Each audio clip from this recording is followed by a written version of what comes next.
Yeah, in this video, today I'm going to be comparing the Shrek and Matrix franchises. First of all, let's look at the highest Rotten Tomatoes score for each franchise. When it comes to Matrix, unsurprisingly, that first film has the highest score, 83%. When you look at the Shrek slash Puss in Boots franchise, the highest score right now is a 95% for Puss in Boots The Last Wish. Not at all surprising because that's a fantastic movie. So Shrek gets this point. Then we look at the lowest Rotten Tomatoes score for each franchise. When it comes to Matrix, the third film, Revolutions, has the lowest score of 34%. When you look at the Shrek franchise, the third film has the lowest score, only 42% for Shrek 3. So Shrek wins this point. Then when we look at the average score for each franchise, when it comes to Matrix, it has an average score of 63.25, whereas with Shrek, you have an average score of 76.16, so Shrek wins this round again. Next, we're going to look at how much of a gap there is between the lowest and highest score for each franchise. When it comes to Shrek slash Puss in Boots, highest score 95, lowest score 42, so it's a difference of 53.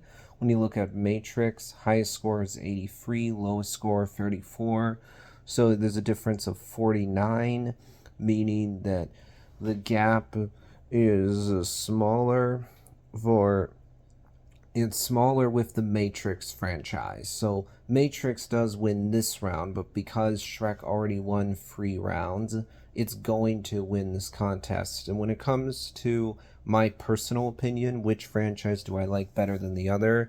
Well, I would definitely say Shrek, because the problem with the Matrix franchise is that you have that first film, which is great, and none of the follow-ups have been very good. I mean, when it comes to the second film, Reloaded, I respect the Wachowskis for being ambitious. There's action in there that I enjoy, and there's some good performances, but when you get to the third act, you get to that whole information dump from the architect, it feels like we're getting overly intellectual, overly philosophizing. And I think one of the biggest problems, frankly, with the Matrix sequels is that rather than really continuing what was great about the first film or building on top of it, instead the Wachowskis chose to deconstruct their own mythology. I think that was a big mistake.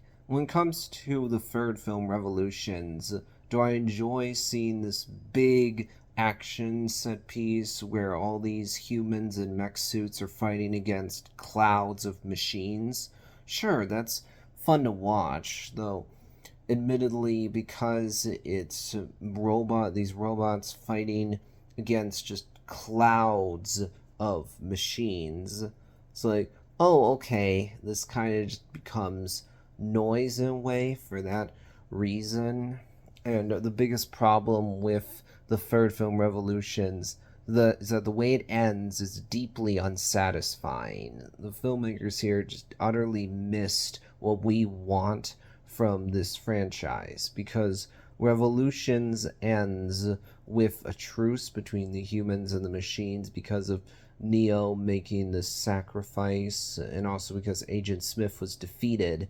And the movie tries to make you think that, yes, the humans did it. They got a big victory. They won. Except when you think about it, you're like, wait a minute. The humans didn't actually win. They didn't actually defeat the machines. No, no, no. They're just not being hunted anymore. Okay, Zion is safe for now, but humans are still not free. So we didn't really do it, despite what the movie wants you to think. And also, I think one of the big mistakes the Wachowskis made was having the battle be about trying to defeat Agent Smith, not defeating the machines in general. That right there is what we wanted for the Matrix sequels, fighting to defeat the machines in general. But instead, they chose to focus on Agent Smith, rather than the big overall conflict that we want to get a resolution for. And then you get to Matrix Resurrections. I haven't seen the movie. It doesn't interest me because it seems like the action's just not very good. You get a lot of Neo just using the Force, basically holding his hand out, and then enemies fly away. I'm like, okay, well, it's not very interesting. Also, it seems like Resurrections is a movie that's weirdly commenting on its own existence because the movie's actively making fun of Hollywood trying to remake everything, do sequels to everything, while also being a legacy sequel. So it's weird. You watch the movie and you feel like it's a movie that actively resents its own existence. It feels to me like because in real life Warner Brothers told the Wachowskis, "We're gonna make this movie with or without you, so join you can join the process, or we're just going to make the movie without you."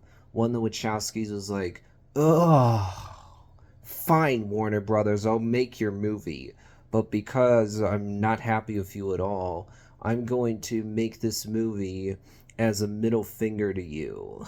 So it feels like the movie that's made by someone that was resentful of the studio for making them put out this movie in the first place. I don't think that works. With the Shrek franchise, sure, I don't like Shrek 3, but I think the first two Shrek films are good. I think Shrek 2 is a great sequel, and then I think Shrek Forever After is good. And I really thought Puss in Boots: The Last Wish are just a great movie that had a compelling journey for Puss in Boots, had a really intimidating villain. I enjoy the first Puss in Boots movie not as much as The Last Wish, but overall there's definitely more things that I enjoy about the Shrek franchise compared to the Matrix franchise. That'll wrap things up for now.